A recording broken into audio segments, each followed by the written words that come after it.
As I approach retirement in the next 5 to 8 years, it was what can I do with all the hard work that I've invested in the last 10 years to make a capital event for myself. And the more I looked at the Fairstone opportunity, the more compelling it was.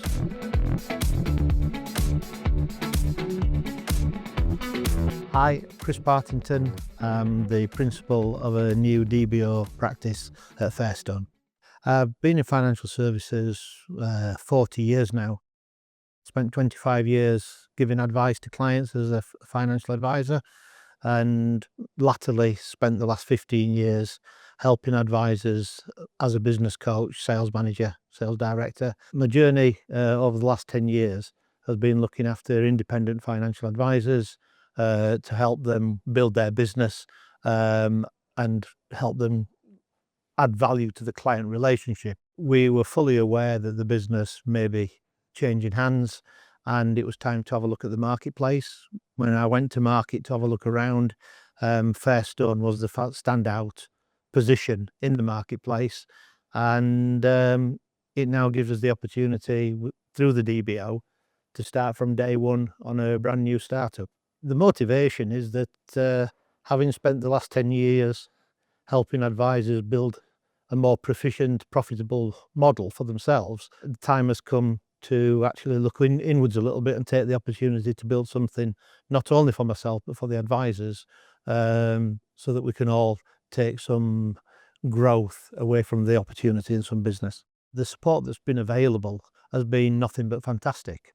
We've taken every opportunity to use the support available. And this comes back to the quality of the people, the access to the people. You feel really comfortable that there's no silly question.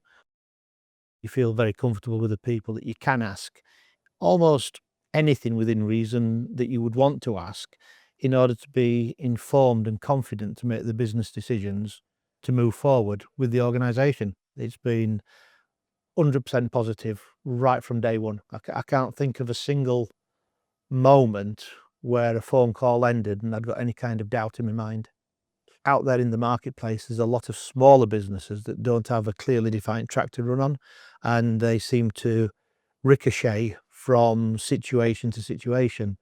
I think what Fairstone have got is they've got real scale, and that can be emphasised in the Trustpilot ratings. I think it's 13,500 Trustpilot ratings at the moment. You look at the amount of fees that they process on a monthly basis on behalf of clients and advisors, and that's a phenomenal amount of money. So in order for the business to carry on growing and survive the way that the industry is changing, it's got to have been built on some really, really solid foundations. And it was that's given me the confidence. The one thing that stood out more than anything was the quality of the people. I've been fortunate enough to be in some really, really good, positive environments over the 40-year time period, and actually meeting everybody from Fairstone, the quality and width of the whole advice piece was excellent. So I would say the best thing about Fairstone are the people, and closely sat behind that is the offering that they bring to the market. I appreciate that I'm in probably a little bit of a unique position with regards to it being, a day one grassroots startup opportunity. I think the first part is that Fairstone were open-minded to the idea, which was really, really good. The second part is I think both parties see the value of being able to replicate this moving forward. I think it can be good both for Fairstone and for people that are involved in the practice that I build. Fairstone have been absolutely first class in presenting that opportunity to get this business off the ground. It's the biggest stumbling block that probably a lot of people in business come across is where does the capital come from and at what cost? I think for anybody that's doing an early startup, whether it's a financial advisor coming in or somebody looking to come in as a business principal to start up, to know that you've got the backing financially and strategically, it gives you the opportunity then just to really crack on and get on with it. I think the one thing that's a standout part of it is the opportunity. I didn't realise this opportunity existed within the financial services sector.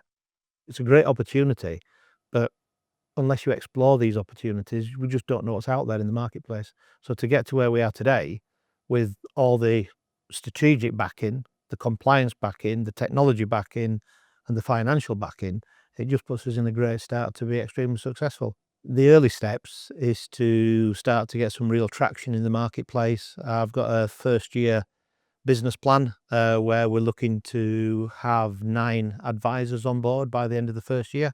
It's not just 9 advisors, it's 9 of the right shape, advisors from a quality point of view, people that engage under the principles of what we're building and also want to see the benefit of that capital event. This is now going to be hopefully a very, very nice final chapter that we're writing into retirement and leave the industry with quite a legacy of what we've managed to build over the next 5 to 8 years.